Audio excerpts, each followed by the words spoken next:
Welcome to Blood and Dad Show, and it has finally arrived. I'm buzzing for World Cup this year.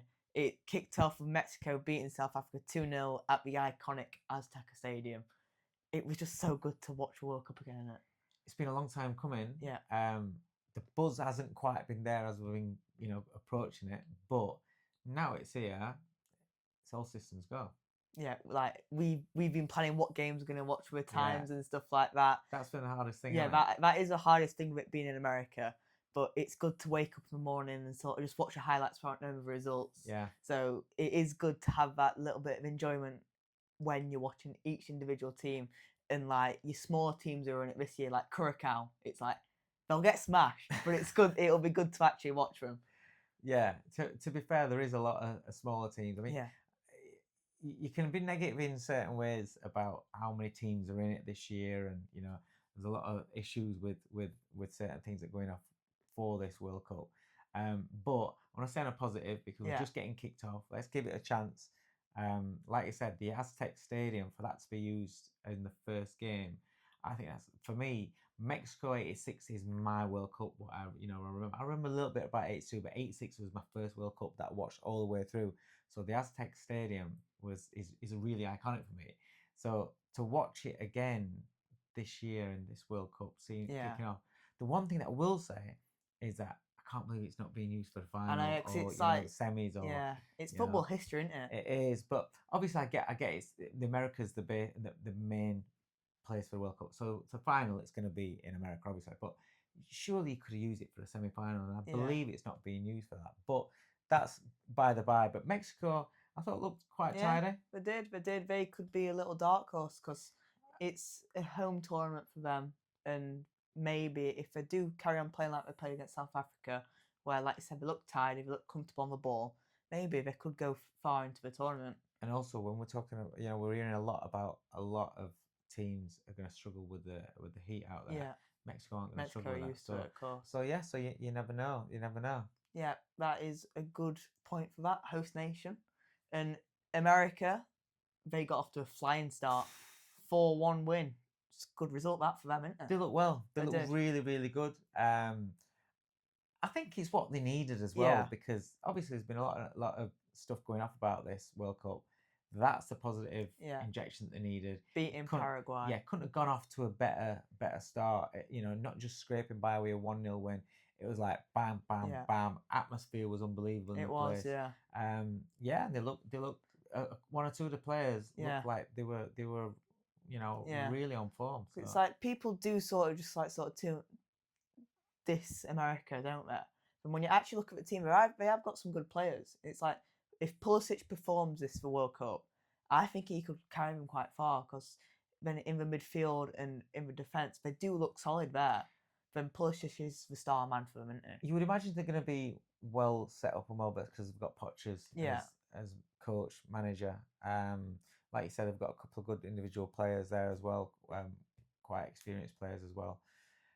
And they're going to play well as a unit, and they're going to be fit. Yeah. They're going to be fit. Americans, when they put their mind to something, then they really go all out with the conditioning work and everything. They've got the top guys that are looking after them. Yeah. So you imagine they're going to be fit, but ultimately, you got to look at who they're playing, and when they start playing the big boys, then I think the wheels will come off. But in terms of a start for a World Cup for a host nation, you couldn't wish for anything better for them. Yeah, perfect start for them, and a perfect start for Scotland. Yep. A 1-0 win over Haiti.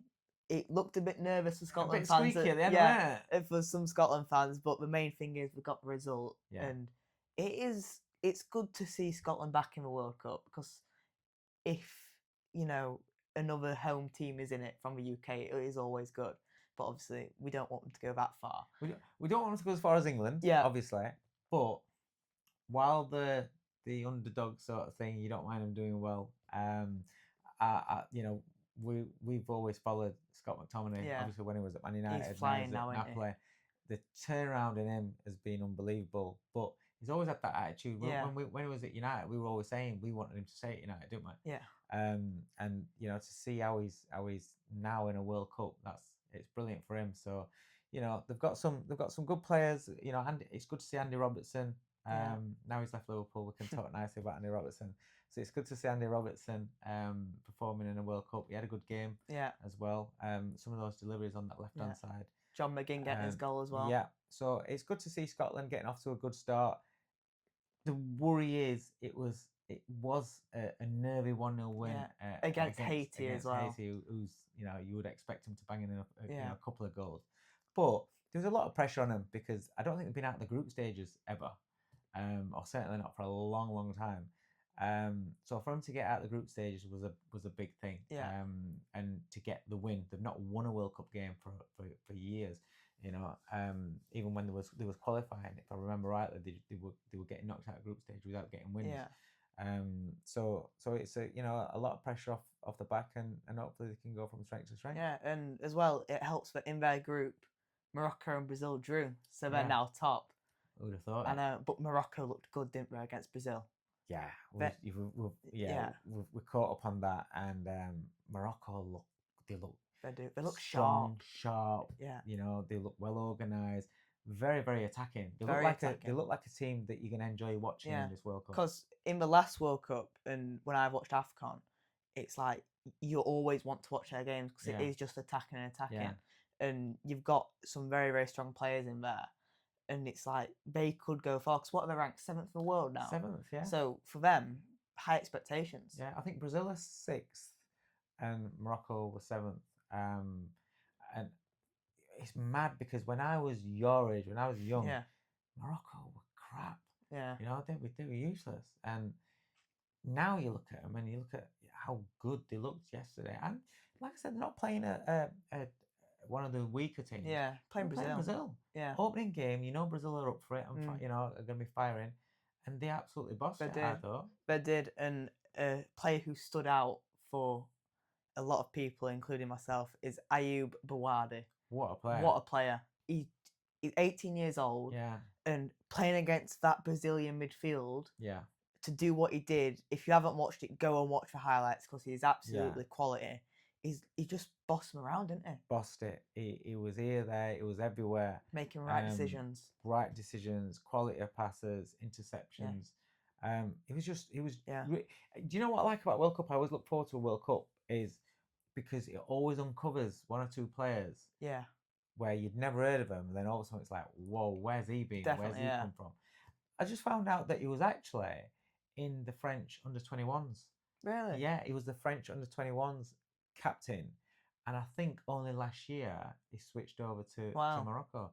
So that was a big decision to go over, from France to Morocco. Definitely, yeah. Probably thought short term. Probably thought he's not going to get a starting place or an impact in the World Cup if he was playing for France. And probably backed himself that if I go to Morocco, then I've got more of a chance, and it's definitely paid off for him. Because now after one game, you've got loads of people talking about different clubs being sniffing around him now. So like Arsenal are one of them. Yeah. I mean, I'd prefer if he came to United. Yeah, I think he's someone that it could do well at United. But yeah, I think Arsenal, no doubt. But you see other big guns. The if he puts together a couple of performances like that, then his value is going to go up as well. But I think what I really like about him and what I noticed is that even though he's 18, he's instructing other players and he's even senior players. Yeah. It's like he doesn't care about what anyone thinks. He's instructing and just playing how he plays. Yeah. And I feel like even that alone shows that he has got a lot of talent. Yeah. And even if it doesn't come this World Cup, it might come next season, he's 18, so he's got plenty of time. This is an exciting World Cup for him, an exciting platform for him. Now we've got to speak about Brazil. Yeah. Because how shaky did they look? They did, yeah. They looked unstable. Yeah. And with Carlo Ancelotti, you wouldn't actually think that they would look like that. But it's like they just didn't look like they're playing together as a team. And apart from that banger of a goal that Vinny scored. Vinny, what a goal. What a goal that was. But you see, when you got players like that, they can just pull it out. Yeah. They can just pull it out. But if you're a Brazilian, if you're a Brazil fan, if you've got money on Brazil, you can't be worried. You have. Because they don't look... No. I mean, coming into it, I didn't feel as though they were one of the better teams. Yeah. You know, we're talking about Spain, we're talking about France, you know, we never really spoke about Brazil Yeah, that much, did we? but do you think that's because of like obviously your teams, your iconic Brazil teams? Do you think that's like because of like the sort of expectations that Brazil are always like the Yeah, best in the world and stuff yeah. like that, and the amount of World Cups they have And won? the pressure that's on the Yeah, players because also the pressure comes because they've not won a World Cup for years. yeah, I mean, I think it's about 20 odd years that they've not won a World Cup for. yeah, That's, you know, that's a long, long time for Brazil. We associate World Cup with Brazil, yeah. you know, but you know they've got to win a World Cup Mm. very soon, this one or the next one, because you know otherwise it's for that nation and for how much passion they've got for football, it must be like an eternity. But you know the players have got to click, they've got to work together. We did think coming into the World Cup that their defence Is a bit shaky. is a bit Yeah, shaky, and it looked like that. yeah, It 100%. looked like that last night. Morocco got at them all the time, Yeah, didn't they? yeah. So it's going to be interesting. It really Yeah. is. But you know, during the games, I feel like, especially the games I've watched already, it's like you'll have like a 10-15 minute spell where it's like back and forth, back and forth. But then the hydration break, right? Cause it's 3 minutes. I feel like it sort of ruins the flow. Yeah. So then after the break, it takes another 10 minutes to get back into it. Do you think the 3 minutes is too long? It should Yeah. be like a minute. Yeah. There's nothing wrong with just like a quick minute. Yeah. Players will move to the side of the pitch. Yeah. Get a drink. In fact, there could be on both sides of the pitch Yeah. a hydration station Yeah. in each half on both sides of the pitch. So the players on that side can move off for a drink. The players on this side can move off for a drink. Yeah. Get the drinks. Get the some gels at Yeah. the side of the pitch where we remember staff from the teams. Yeah. And it could be done in a minute. Yeah, I agree with that as well, because like a lot of the managers are treating this as a opportunity to get tactics into the players. Yeah. And So it's because getting like 4 quarters, isn't it? Yeah, it is. Which when you think, oh, we're in America and they like to have the fourth Yeah. quarters, and then is that the reason behind it? What they use, the hiding behind a hydration break? Yeah. Because it don't need to be 3 minutes. It No. can be a minute. Bam, get on the side, get Yeah. your drink, get your gels, run back on pitch. We start again. Yeah. And that's what I think they should have done. That is a really, really good idea you've just done there, because it makes sense, doesn't it? It does make sense. It does. It does. Think about it, FIFA. But I think what you're saying there as well. It's very true. It's spoiling the flow of the game. And, Yeah. Obviously, because of the temperature out there. Yeah. You are going to get a Yeah. lull in action. Players are going to get tired. Yeah. Pace is going to drop. But that's almost manufactured 20 minutes, 25 minutes into the game. Then that pace changes. Yeah, I 100% agree with you. And just to finish off, tonight there's gonna be a couple of good games. Yeah, you've been looking forward to this one. I have been looking forward to today, and Germany against Curacao. I'm looking forward to seeing Curacao. He's excited about Curacao. I don't understand why. Do you know where Curacao is in the world? Yeah. Can you point out to it on a map? We've got a globe right there. Can you point out to it? It's about here.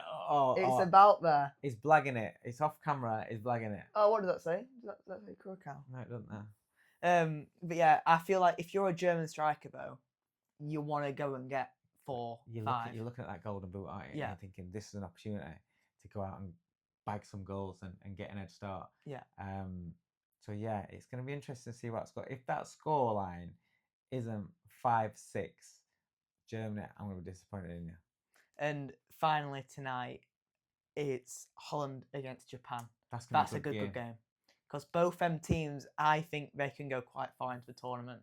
You think Holland can? Yeah, I actually do. Like, even though they might not be on paper the strongest, I feel like if they get playing and they use the players what they've got well, I feel like they can go far. And same as Japan. Japan are always a dark horse, aren't they? Yeah, Japan. Japan have always. They're a good team to watch in the World Cup. Yeah. I think they just go out. They go out for it, and they really go for it. Yeah. They don't. They don't play safe. They go for it, and yeah, I think that's a really good game. So I am looking forward to Holland against Japan, definitely. Yeah, and after them games, if there is any major talking points, we will be back on here tomorrow. So make sure you come back to us for all the latest information. I think we're gonna do these more regular than what we normally do for the World Cup. We're gonna do almost a daily show. Yeah. We'll see how it goes. World Cup See daily. if you get bored of us, and hopefully get those subscribers lifting up. Yeah, that is the plan. See you guys tomorrow.